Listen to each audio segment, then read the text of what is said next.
Alice's Adventures in Wonderland by Lewis Carroll. Chapter 3. A Cuckoo's Race and a Long Tail. They were indeed a queer-looking party that assembled on the bank. The birds with draggled feathers, the animals with their fur clinging close to them, and all dripping wet, cross, and uncomfortable.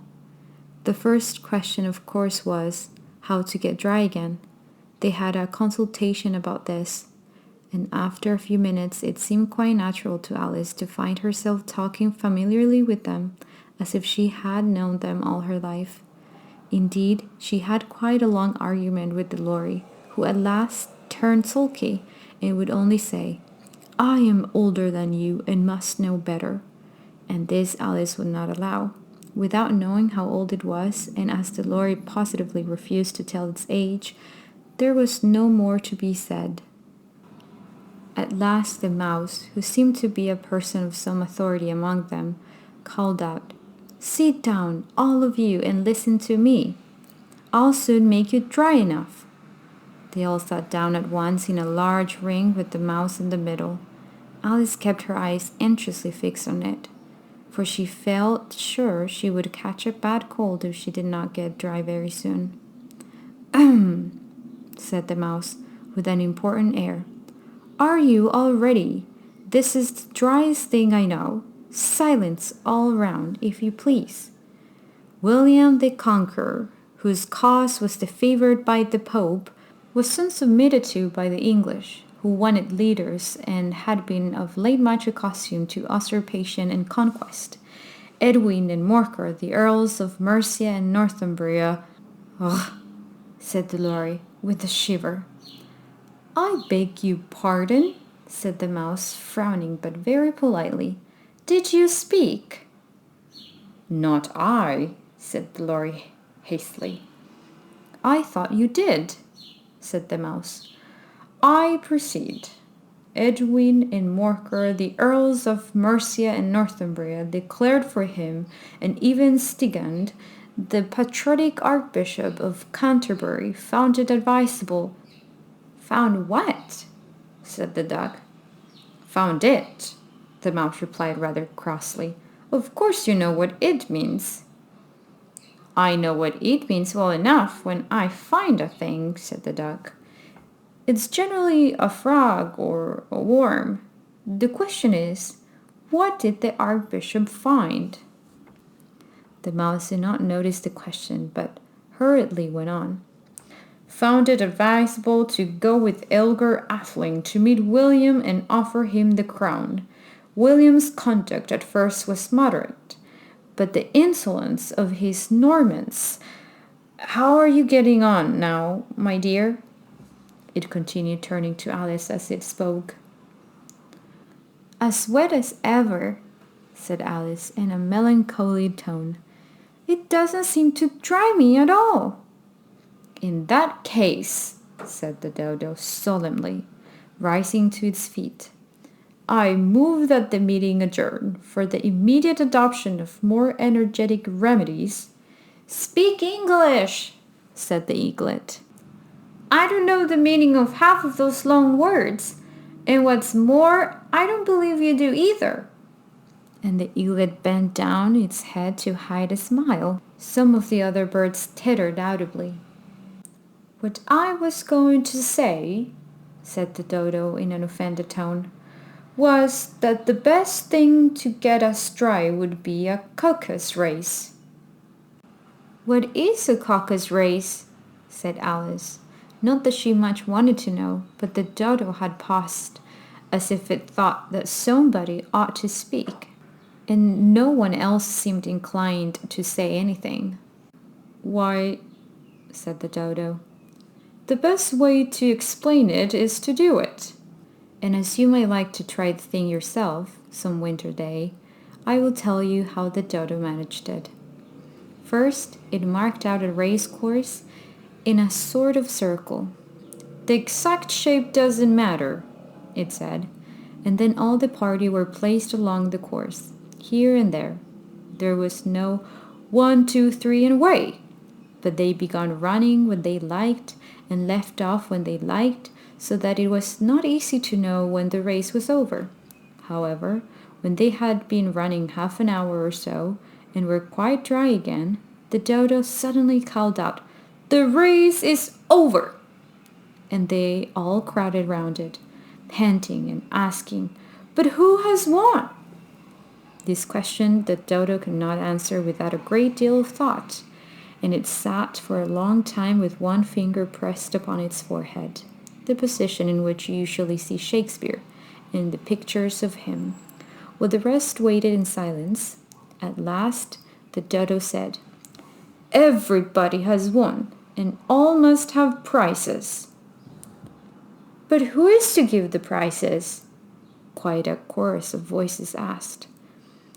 "Why, she, of course," said the dodo, pointing to Alice with one finger, and the whole party at once crowded round her, calling out in a confused way, "Prizes, prizes!"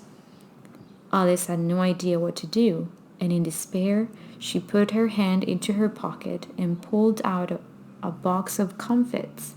Luckily the salt water had not got into it, and handed them round as prizes.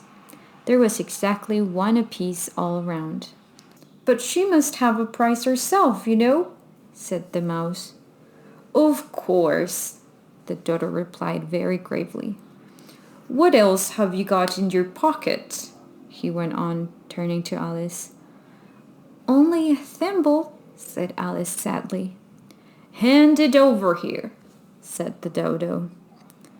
Then they all crowded round her once more, while the dodo solemnly presented the thimble, saying, "We beg your acceptance of this elegant thimble." And when it had finished this short speech, they all cheered. Alice thought the whole thing very absurd, but they all looked so grave that she did not dare to laugh, as if she could not think of anything to say. She simply bowed and took the thimble, looking as solemn as she could. The next thing was to eat the comfits. This caused some noise and confusion, as the large birds complained that they could not taste theirs, and the small ones chucked and had to be patted on the back. However, it was over at last, and they sat down again in a ring, and begged the mouse to tell them something more. "You promised to tell me your history, you know," said Alice, "and why it is you hate C and D," she added in a whisper, half afraid that you would be offended again. "Mine is a long and a sad tale," said the mouse, turning to Alice and sighing. "It is a long tale, certainly," said Alice, looking down with wonder at the mouse's tail. "But why do you call it sad?" And she kept on puzzling about it while the mouse was speaking, so that her idea of the tale was something like this. Furry said to a mouse that he met in the house, "Let us both go to law. I will prosecute you.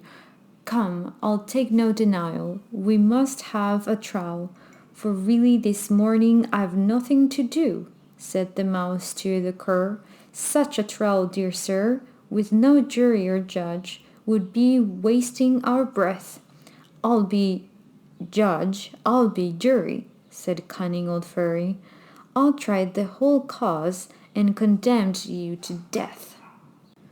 "You're not attending," said the mouse to Alice severely. "What are you thinking of?"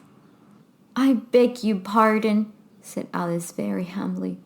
"You had got to the fifth bend, I think."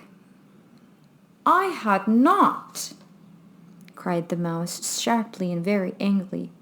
"Not?"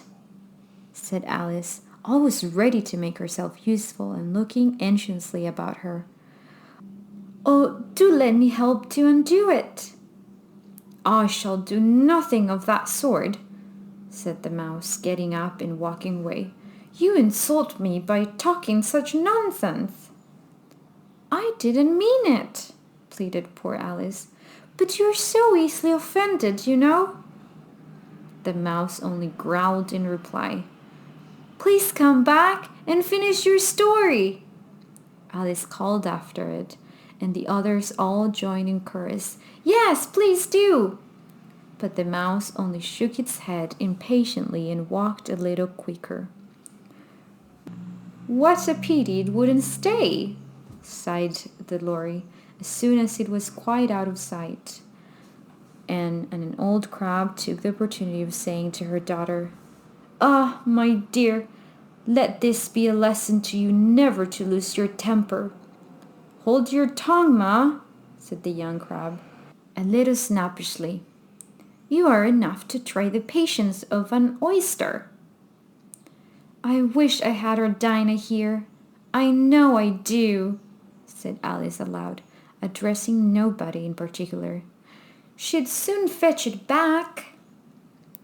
"And who is Dinah, if I might venture to ask the question?" said the lorry. Alice replied eagerly, for she was always ready to talk about her pet.